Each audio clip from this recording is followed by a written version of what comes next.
আজ যেটা আমরা করব সেটা হচ্ছে ইন্ডিসেস। কি ইন্ডিসেস? তো ইন্ডিসেস কথাটার মধ্যে আমরা মেইনলি অনেকভাবে ওই চ্যাপ্টারটাকে বলা হয়, মাঝে মধ্যে বলা হয় চ্যাপ্টারটাকে আরেকটা নাম আছে, সেটা হচ্ছে পাওয়ার অ্যান্ড এক্সপোনেন্টস। এই নামে আমরা চিনে থাকি এটাকে, এক্সপোনেন্টস। আচ্ছা, এইটা নিয়ে যেটা হয় সেটা মেনলি এই জিনিসটাকে বলা হয় পাওয়ার, আর এটাকে বলা হয় বেস। এটাকে কি বলা হয়? বেস। এটাকে বলা হয় পাওয়ার। এই জিনিসটা মানে কি বোঝায়? আমরা ছোটবেলায় শিখেছি, কি শিখেছি আমরা ছোটবেলায়? যে 7কে 4 বার যোগ করাও যা, বা 7কে 4 দিয়ে গুণ করাও তা।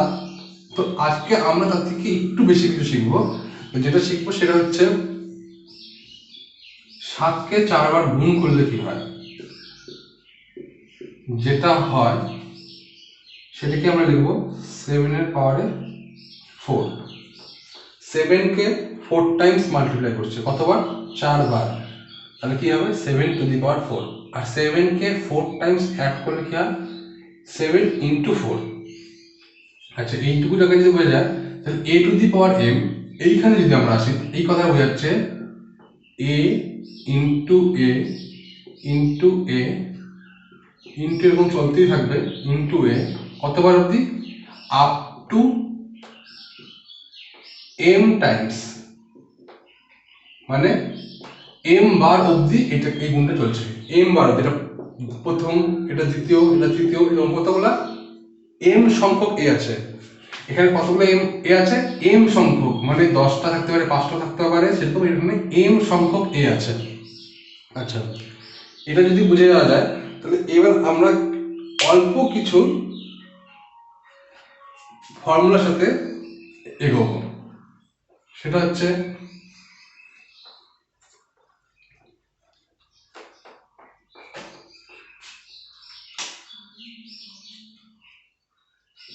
a to the power m into a to the power n। এই কথাটার মানে কি? এই কথাটার মানে হচ্ছে a into a into a, এরকম কতবার গুণ আছে? a m বার গুণ আছে, কতবার? m bar, up to m Times, into a into a into a, এরকম করে চলছে, ইন্টু a, এখানে আপ টু m টাইমস, মানে m বার অবধি, এখানে আপ টু n টাইমস বা n বার অবধি। আচ্ছা, তাহলে এখানে যেহেতু আপ টু m টাইমস আছে, এখানে আপ টু n টাইমস আছে, তাহলে আমরা কি বলতে পারি? এখানে 1 2 এভাবে গুনছি, হ্যাঁ, গুনতে গুনতে এখানে m অবধি আসবো। m এর পর এখানে কতগুলো আরো আছে, m plus 1, m plus 2, m plus 3, এরকম করতে করতে কি m প্লাস এখানে কি n অবধি আসছে না? তাহলে m প্লাস n অবধি যাবে না, তাহলে ব্যাপারটা এরকম হয়ে যাবে না, a into a into a, এরকম করে চলতে থাকে মাল্টিপ্লাইটা, ইন্টু এ। এবার কতবার হবে? m প্লাস n টাইমস, কতবার? Up to m plus n Times. তাহলে সমান সমান হয়ে যাবে 8 two the power m plus n। এটা আমরা একটা খুব সাধারণ একটা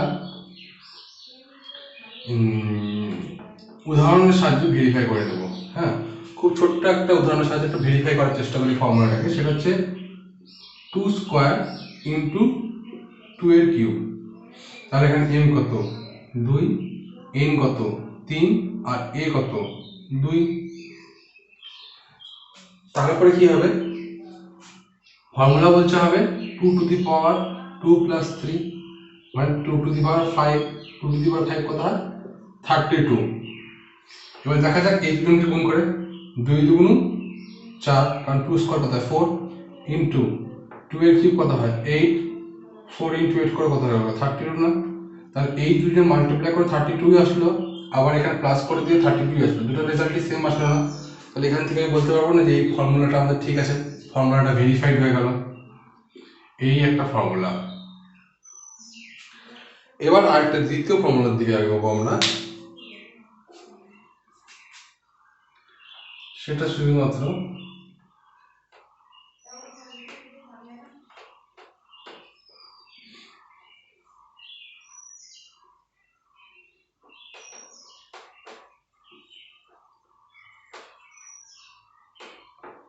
সেটা কি হবে যে a to the power m by a to the power n, তাহলে কি হবে উপরে n খানা a গুণ আছে by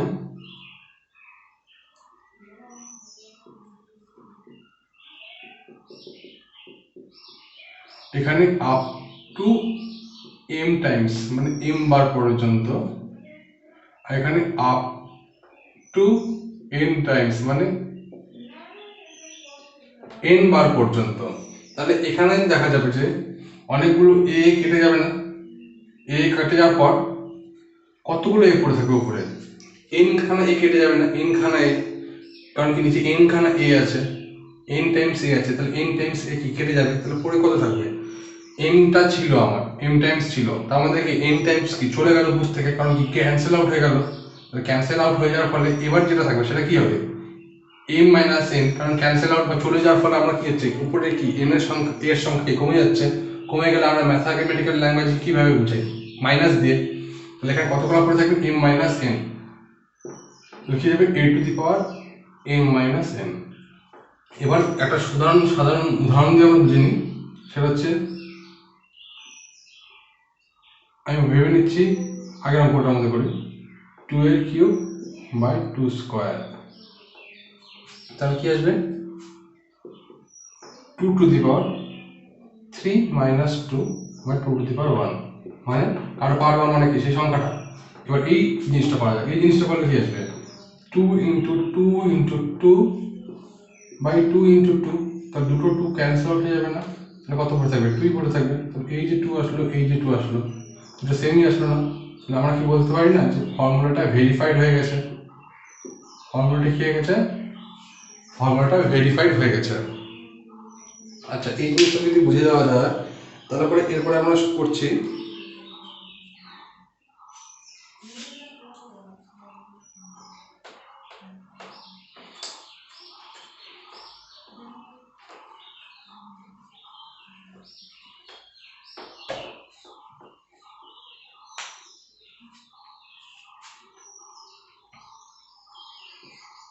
a to the power m তার পাওয়ারে m, a to the power m তার পাওয়ারে n করলে কত হবে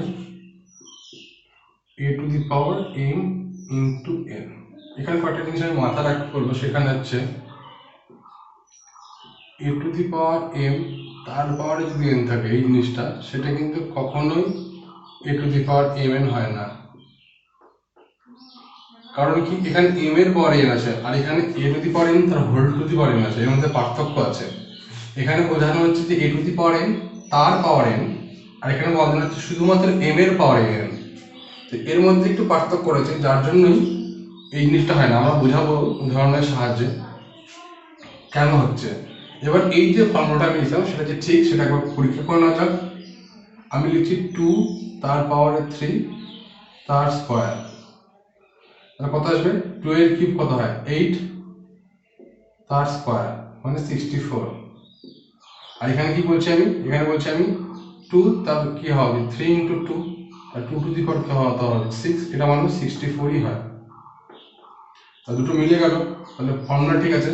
এবার এইটা যেন ভুল সেটা আমি বুঝাচ্ছি, কি আছে 2 to the power 3 two the পাওয়ার 2 এরকম যদি থাকে তার মানে কি বুঝাচ্ছে 3 টু দি পাওয়ার কি আছে 2 আছে, এবার 3 টু দি পাওয়ার 3 কি স্কোয়ার, আর 3 স্কোয়ার কত হয় 2 to the power 9, 2 to the পাওয়ার 9 কত হবে 512, তাহলে 512 কি কোনোদিনও 64 এর সাথে ইকুয়াল হতে পারে, কখনোই ইকুয়াল না, নট ইকুয়াল টু 64, তাই এই জিনিসটা এই জিনিসটার মধ্যে কিন্তু ডিফারেন্স রয়েছে, এই যে জায়গাটা আমাদের বুঝতে হবে। আচ্ছা এখান থেকে একটা মজার জিনিস করা যেতে পারে, সেটা হচ্ছে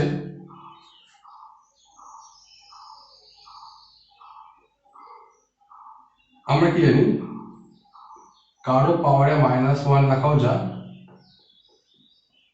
1 বাই সেই সংখ্যাটা লেখাও তা, 2 টু দি পাওয়ার -1 মানে কি হয়ে যাবে হাফ, তাহলে আমরা কি বলতে পারি a to the power m তার পাওয়ারে -1, তার মানে কি আসবে, পাওয়ারের পাওয়ার আছে তাহলে কি গুণ হয়ে যাবে না, -m। এবার এখানে লিখতে পারি না a⁻−1 তার পাওয়ারে m, তাহলে কি আসবে a⁻−1 মানে কি 1/a, 1/a তার পাওয়ারে কি m, তাহলে কি হয়ে যাবে 1/a⁻m। তাহলে কোনো একটা জিনিস এখান থেকে বলতে চাচ্ছি a⁻−m কথাটার মানে হচ্ছে 1/a⁻m। এটা একটা খুব ইম্পর্টেন্ট ফর্মুলা, এটা একটা ইম্পর্টেন্ট ফর্মুলা যেটা আমাদের কাজে লাগবে।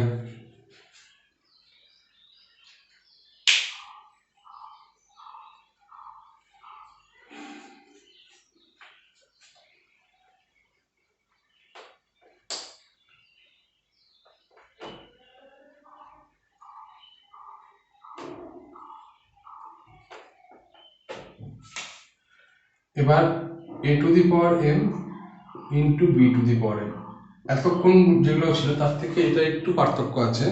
সে এতক্ষণ যেগুলো করছিলাম সেগুলো ছিল হচ্ছে একই বেস ছিল, মানে এখানে m এখানে a⁻n, মানে এখানে বেসটা সেম থাকতো, পাওয়ারটা ডিফারেন্ট থাকছিল। কিন্তু এই প্রথম একটা ফর্মুলা আমরা শিখবো যেখানে পাওয়ারটা সেম বেসটা আলাদা। তাহলে এই রকম অঙ্ক থাকলে কি হবে, a ইন্টু বি তার পাওয়ারে m। এখানে আরেকটা জিনিস আমি বলতে চাই, সেটা হচ্ছে এদের মধ্যে যদি প্লাস থাকতো, সাপোজ a⁻m প্লাস b⁻m, কেউ যদি এখানে এরকম লিখতো a প্লাস b তার whole to the power m, তো এটা পুরোপুরি ভুল, এটা কিন্তু পুরোপুরি ভুল। কিন্তু ইনটু থাকলে পরে চলবে, বা ডিভাইড যদি থাকে তাহলেও চলবে, মানে a⁻m বাই b⁻m মানে a বাই b তার পাওয়ারে m, এটা ঠিক আছে। কিন্তু এখানে যদি মাইনাস থাকতো তাহলে এখানে মাইনাস আসতো, তো এটাও ভুল, এই জিনিসটাও কিন্তু ভুল। প্লাস মাইনাস থাকলে হবে না, ইনটু ডিভাইড থাকলে হয়ে যাবে।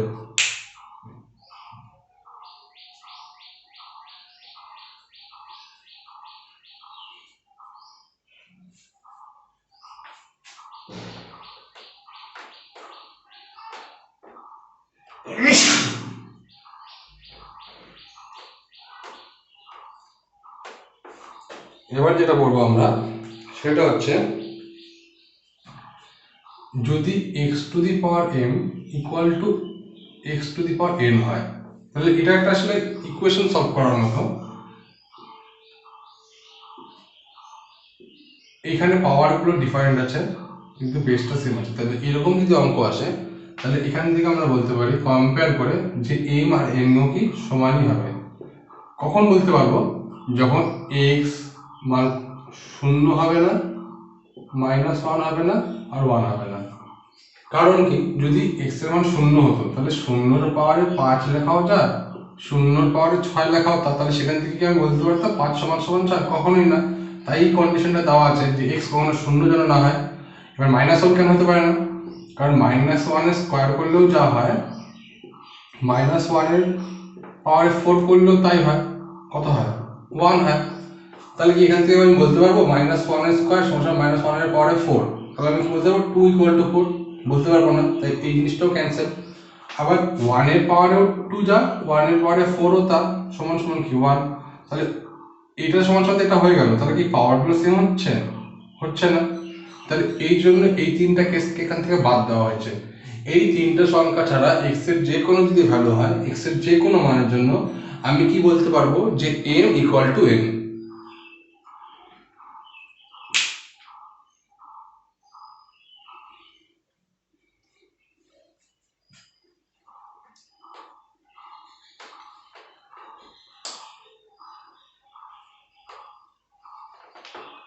এরপরে যেটা বলতেছি সেটা হচ্ছে x⁻m সমান সমান যদি y⁻m হয়, তাহলে এখান থেকে বলা যেতেই পারে যে x সমান সমান y।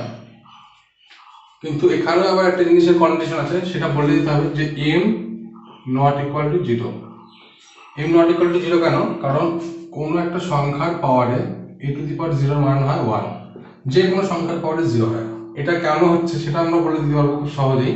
সেটার কারণ হচ্ছে আমরা যে একটু আগে শিখলাম a to the power m by a to the power n, মানে a to the power m minus n, এই ফর্মুলাটা আমরা অলরেডি শিখেছি একটু আগে। তাহলে এখানে আমি ধরে নিচ্ছি a এর মান 2, m এর মান 3, n এর মানও 3। তাহলে কি হবে 2 to the power 3 by 2 to the power 3, মানে কত হবে 2 টু দি পাওয়ার 3 মাইনাস 3, মানে কত হবে 2 টু দি পাওয়ার 0। এবার এই জিনিসটা যদি আমরা একটু ভেবে দেখি, পুরো কথা হবে 2 এর কিউব বাই 2 এর কিউব, তো 2 এর কিউব কত হয় 8 বাই 8। এই জিনিসটা কি আছে 8 বাই 8 না, তাহলে 8 বাই 8 মানে কত 1। তাহলে 1 ইকুয়াল টু যদি 8 বাই 8 হয়, সেটা যদি এরকম হয় আর সেটা যদি এটার সাথে সমান হয়, তাহলে আমরা কি বলতে পারি 1 সমান সমান 2 টু দি পাওয়ার 0 না। তাহলে 1 ইকুয়াল টু যদি 2 টু দি পাওয়ার 0 হয়, আপনি যদি এখানে 2 এর জায়গায় 3 নিতাম তাহলে কি জিনিসটা ট্রু হতো না? অবশ্যই ট্রু হতো। তাহলে 3 4 5 যে নাম্বারই নিই, তাহলে এনি নাম্বারের পাওয়ারে 0 বসালে কি হয়ে যায় 1, আনলেস a এখানে বলে দিতে হবে a জানুন নট ইকুয়াল টু 0 হয়। তাই m এর মানটাও সবসময় আমরা কি রাখছি নন জিরো।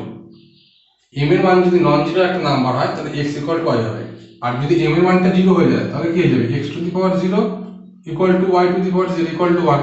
কারণ এটা তো সমস্ত জিনিসের জন্য ট্রু, সমস্ত a টু দি পাওয়ার 0 মানেই তো 1 হয়। তাহলে x টু দি পাওয়ার 0 মানে কি 1 হবে না? y টু দি পাওয়ার 0 মানে কি 1 হবে না? অবশ্যই হবে।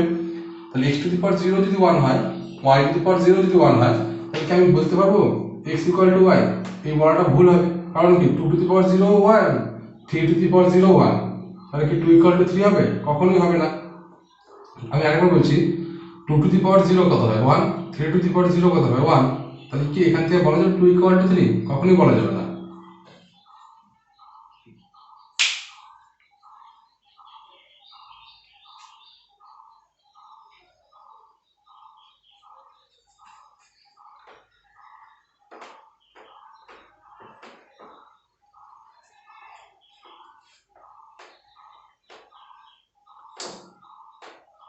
এবার যেটা করবো সেটা হচ্ছে